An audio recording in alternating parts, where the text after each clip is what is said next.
Hello, അങ്ങനെ രുതിരം കണ്ടു. ഇതേപോലൊരു മൂഞ്ചിയ പടം ഈ ജീവിതത്തിൽ ഞാൻ കണ്ടിട്ടില്ല. അപർണ ബാലമുരളിയിലെ പ്രഗ്നൻസി വാർഡിൽ കിടന്ന് പ്രസവിക്കാൻ കിടക്കുന്ന പോലാണ് കിടന്ന് ഓളിയിടുന്നത് ഫസ്റ്റ് തൊട്ട് എൻഡ് വരെ. Story direction Jisho loan Antony. എന്നാ പടം അവിടെ എടുത്തു വെച്ചേക്കുന്നത്. ഹോളിവുഡിലൊരു 4-5 പടമുണ്ട്, അതിനെല്ലാം കൂടെ മിക്സ് ചെയ്തിട്ട് ഒരു പടം ഉണ്ടാക്കി വെച്ചേക്കുവാണ്. രാജ്ബി ഷെട്ടിയെ പിന്നെ ഞാൻ കുറ്റം പറയുന്നില്ല. ആള് വന്നു, ആളുടെ ബെസ്റ്റ് അഭിനയിച്ചു പോയി. അപർണ ബാലമുരളിക്ക് ഒരു പട്ടിയുണ്ട്. പട്ടിയോടുള്ള കൂടുതൽ സ്നേഹം കാരണം പിന്നെ ഇവളങ്ങ് അകപ്പെടുവാണ്. പിന്നെ ലാസ്റ്റ് ആ പട്ടി ഇവള് തന്നെ കൊല്ലുക.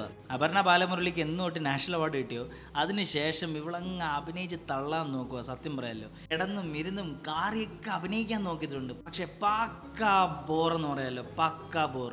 ഒരു കുഞ്ഞു പോയിരുന്നാലും ആ സ്ക്രിപ്റ്റ് പ്രെഡിക്റ്റ് ചെയ്ത് അതിൻ്റെ ഫുള്ള് കഥ പറഞ്ഞു തരും. അത്രത്തോളം പ്രെഡിക്റ്റബിൾ ആയിരുന്നു സ്ക്രിപ്റ്റ്. മിഥുൻ മോഹൻദനാണ് മ്യൂസിക് ചെയ്തത്. ഗരുഡഗമന വൃഷഭവാഹന എന്നുള്ള പടത്തിലും മ്യൂസിക് ഇതേ ആളാണ് ചെയ്തേക്കുന്നത്. റോഷാക്കിലും ആളാണ്. അപ്പോൾ തരക്കേടില്ലാത്ത നല്ല ബാക്ക്ഗ്രൗണ്ട് സ്കോർ ആയിരുന്നു. നിങ്ങൾ എന്താ ഉദ്ദേശിച്ചത്? ഒരു അഡ്വഞ്ചർ ത്രില്ലറാണോ, മിസ്റ്ററി ത്രില്ലറാണോ, ക്രൈം ത്രില്ലറാണോ, സർവൈവൽ ത്രില്ലറാണോ, എന്താണ്? ഇതിനകത്ത് ത്രില്ലർ എലമെന്റ് ഇല്ല. കുറേ സ്ട്രേഞ്ച് ക്യാരക്ടേഴ്സും ഉണ്ട് ഈ പടത്തിനകത്ത്. പക്ഷെ ഒന്നിനെ നമുക്ക് ജസ്റ്റിഫൈ ചെയ്യാനോ ലോജിക്കായിട്ട് നോക്കുകയാണെങ്കിൽ പടത്തിനകത്ത് ഒരു ലോജിക്കും ഇല്ല. വൺ ടൈം വാച്ച് ആണെന്ന് വെച്ചാൽ വൺ ടൈം വാച്ചും അല്ല. അപ്പം നിങ്ങൾ നിങ്ങളുടെ സമയം കളയാതെ ഇതേപോലുള്ള പടങ്ങൾ എത്രയും പെട്ടെന്ന് ഒരു 10-15 ദിവസത്തിനുള്ളിൽ നെറ്റ്ഫ്ലിക്സിൽ വരും. എൻ്റെ പേഴ്സണൽ റിവ്യൂ ആണ്. അപ്പോൾ ഞാൻ ഈ പടത്തിന് 5-1 റേറ്റ് ചെയ്യുന്നു. അപ്പോൾ അടുത്ത പടത്തിൻ്റെ റിവ്യൂ ആയിട്ട് വരുന്നവരെ ടേക്ക് കെയർ, ബൈ.